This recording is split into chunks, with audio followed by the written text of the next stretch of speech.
Welcome back. So a little bit of a shorter video here today. I did mention that whenever there was going to be an update to the Knoxville Nationals entry list, I was going to talk about it here on the Rodman Rundown. We are about a week away from the Nationals getting underway. It begins next Wednesday. Obviously, the two prelim nights, Wednesday, Thursday. Hard Knocks night, on Friday. And then Saturday is the finale for the big 195,000 to win, I believe is what it's at now. But here are the updated entry list, some new cars and some updates to cars that were already entered into the event that now have new drivers as well. So 103 cars in the event. I do expect maybe 5 to 10 more guys to enter, but as of right now, it's 103. So one of the new entries is the number 1 of Sammy Swindell. Last year, he was 21st in the D main. He does have 34 career A main event starts at the Knoxville Nationals in his illustrious career, including a victory. I don't remember what year it was, but it was quite a while ago. But it's just great to have Sammy Swindell still racing in the biggest event of the year. One of the most recognizable names in all of sprint car racing. And I did forget to mention that the writing, if you have not seen these videos before, the different color, it's for a particular reason. The black writing are drivers who have made the feature before at the Nationals on Saturday night. The red writing are drivers who were not at this event last year, but have partaken in the past. Blue writing are drivers that have been to the Nationals before, but they have not made the Saturday feature. And the green writing are drivers that are Rookie of the Year contenders at the event. And the green asterisks are drivers that are in new cars coming into this year's race compared to where they were in last year. So number 2 on the list, and a new, an updated look at this one, is the 2KS, the TKS Motorsports car. We do know that Ian Madsen was supposed to drive this car, but he did get injured in a wreck last week at the Knoxville Raceway. I believe a concussion was the diagnosis there for Ian, so he will not be in the car. It has been changed to a TBA, so we'll have to figure out and wait and see who is going to be in that car coming up next week at the 410 Nationals. I would be pretty shocked if they did not run anybody in that car. The TKS machine is very well known for supporting Knoxville Raceway, supporting the Nationals, and so I believe they will find a driver to fill in for that car. Third on the list is Zach Hampton, one of the World of Outlaws Rookie of the Year contenders. Last year, he was 11th in the C main event. That was driving his own number 35 car, if I do believe. It was definitely not the Bill Rose 6. But it was in a different car. I want to say it was his own 35 machine last year. Fourth on the list is Chris Windom, another Rookie of the Year contender, the leading rookie for the Outlaws. Last year was 17th in the B main. That was driving the Vermeer Motorsports 55, which of course is now driven by Hunter Schurenberg. So Chris Windom, 17th in the B last year. I think there's a slight chance that Chris Windom could be maybe a top 10 guy in the B main, and maybe if things go his way, could be a feature starter. We've seen this car make the feature plenty of times. Of course, with Jason Sides, Tim Kading made the feature in it before as well. So Chris Windom, 17th in the B last year, not too far off from maybe, getting in the mix for one of those transfer spots on Saturday night. Fifth on the list, a new driver, of course, in the 7BC. We've seen this magnet on the board before already in an earlier video, but we know that Gio Scelzi is the new driver of this car since Tyler Courtney was injured. Last year, Scelzi was second in the A main event. He has made the show 5 times in his career, and of course, it's a new car for Gio. Last year was in the KCP Racing 18. That's when he ran second in this car. So Tyler Courtney injured. The new driver, of course, is Gio Scelzi, and there are his latest stats from this event. Now, 6th on the list, another driver or another car that has either lost its driver or has got something else going on here. It's the 10V, the Mike Vander Ecken car. I mentioned this in a previous video that Tyler Walker was on the entry list driving this machine, but I mentioned that it did sound like that things were going to change, and so that is indeed the case. Tyler Walker no longer on the entry list, but the car is still on there with a TBA, so we do not know who will drive the 10V, and we're waiting to see what the verdict is on Tyler Walker. I would have to believe that he finds something to get into for the Knoxville Nationals this year. 7th on the board is the 10W, and that is Matt Vanderveer, an IRA driver. I don't know if he's full-time IRA this year, but Matt Vanderveer is a Rookie of the Year contender this season at the Knoxville Nationals. Just had a solid run this last week with the IRA sprint cars. He's a Wisconsin guy, and so I'm not sure. I'm not expecting incredible results from Matt Vanderveer. There's not many tracks in Wisconsin that are similar to Knoxville Raceway, so we'll see how Matt Vanderveer does. 8th on the list, another car from a previous video that was a TBA has now been filled in by Hank Davis, the driver to Sand Springs, Oklahoma. Last year ran pretty decent at the 360 Nationals, driving the 2C racing car that's now piloted by Cole Macedo, of course. Hank Davis and the Beaver Drill and Tool 12X, they have been kind of, having a little partnership here as of recently. Davis is running the 11X car for them at the 360 Nationals as well. I'm not sure what this means for Cameron Key, who was driving this car. There might be an Extreme Outlaw Midget Series race that is running on the same weekend as the Nationals, and that's what's taking Cameron Key out of the car.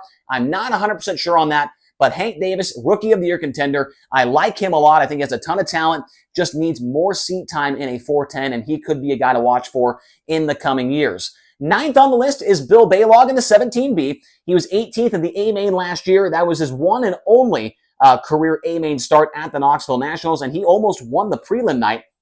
Led for a long ways on the prelim night, ended up in the top 5, but it was great to see Baylog make the show, and in typical Baylog fashion, he acted like nothing ever happened. He made the show, and it was like, hey, it's the same as if he makes the Knoxville Nationals main event, and if he wins an Outlaw show, it's the same emotions from Bill Baylog. And you got to admire the consistency from him.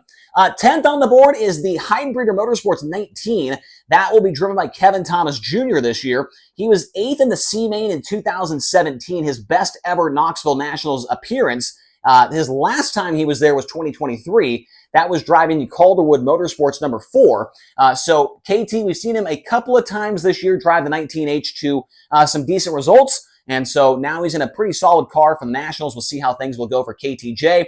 11th on the list, similar to the 12X car, another machine that we saw in an earlier video. We did not know who the driver was, but they've got a really good shoe behind the wheel now. Tim Kading will be driving the Eikenberry Motorsports 25. Last year, he was 8th in the C-Main, but he has made the Knoxville A-Main before 9 times in his career for the Big Dance. Last year, TK was driving the Lunchter Motorsports number 3. We know that car will be piloted by Darren Pittman this year, but the Eikenberry car, very, very good machine, especially at Knoxville Raceway. We've seen Scott Viguski have some really good runs in it in the past, and I think this is going to be a really good pairing. Eikenberry, I'm surprised he doesn't have an Australian driver behind the wheel. If he's watching this video, I've given him some crap about that before. It seems like every new driver in the 25 is an Australian driver, but good to see TK find himself a ride for this upcoming Knoxville Nationals. 12th on the list, Rookie of the Year contender, Connor Morell. He's rookie with the Outlaws, and it's his first time at the Nationals. He'll be in the 28M, of course. 13th on the list is Linton Jeffrey. He has made the show before in his career on 3 separate occasions. Last year, though, he was 23rd in the B-Main. He is driving the number 39, which is a partnership with John Trone, I believe, out from Pennsylvania. So Linton Jeffrey, we normally see him on a pretty regular basis at Knoxville for points. And so we'll see if Linton Jeffrey, who qualifies very, very well, he can put together maybe another main event performance in 2025. 14th on the list, that is where you'll find Hunter Schurenberg. He was 15th in the B-Main last year. He has made the show 1 time in his career. That was driving the Swindell Speed Lab 39 car. And so last year, Schurenberg, what car was he in last year? It definitely wasn't this car. Was it the 19H, the car that KT's in, or maybe it was a Swindell car? I cannot remember what car Schurenberg was in last year, but 15th in the B-Main, did not miss out on the feature by too much, and we'll see what that car is able to accomplish this year. Schurenberg, we've seen him do it before and make the show, so maybe he could do it again in 2025. 15th on the board is the driver currently 2nd in World of Outlaws points, Buddy Kofoid in the Roth Motorsports 83.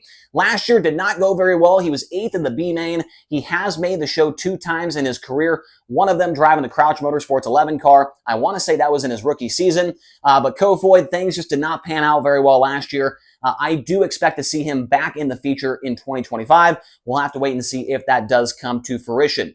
16th on the board, the 83H. Great to see Justin Henderson will be making a return to Knoxville. He was in the feature last year, but that was driving the Guy Forbrook number 5. He ended up 24th in the A-Main. That was his 5th career appearance in the feature on Saturday at the Knoxville Nationals. Justin Henderson, a very underrated driver, and he's in his family-owned 83 car now, and we'll see how things go for him. I do not want to count him out as an A-main starter this year. I'm telling you, when the big races come to Knoxville, Justin Henderson somehow finds his way up there, competing for a transfer spot. So it's great to see Henderson in the field, and he hasn't raced too much this year, but he will be running the Nationals this season. 17th on the list, one of the newer entries into the field as well, the 85J, another IRA car. Logan Julian from Economawalk, Wisconsin. That is one of the hardest names to say.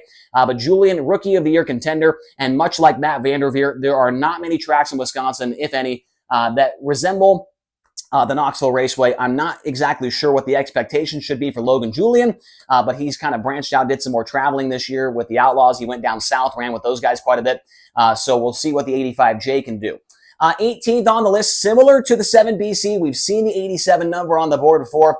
Of course, the new driver is Justin Sanders, as Aaron Reitzel does have that fractured foot. He is recovering from that. Justin Sanders was not at this race last year. His best ever run at the Nationals was 21st in the A-Main in 2022. His first ever attempt at the Knoxville Nationals, running the Swindell Speed Lab 39. He came back a year later. Things did not go very well, but he's in a very, very, very good race car, a car that has won several races in Knoxville over the last couple of years. Justin Sanders is a more than capable driver. I think he has a very good chance to make the A-Main on Saturday night this year, driving and filling in for Aaron Reitzel and Ridge & Sun Racing. 19th on the board is Tanner Thorson, last year 20th in the D-Main, and I think that, I don't know if Tanner's going to be a guy that's, in the feature on Saturday. I don't think that's going to happen, but he should be, I think, a B-Main car on Saturday this year, much better than 20th in the D-Main last season. He doesn't have a ton of laps at Knoxville in a wing sprint car, so he's still kind of learning how to get around that place and get a setup going. So Tanner Thorson, I think he'll improve on 20th in the D-Main. Do I think he's a feature car? As of right now, no, but maybe after the Capitani Classic, I will switch my mind up on that one.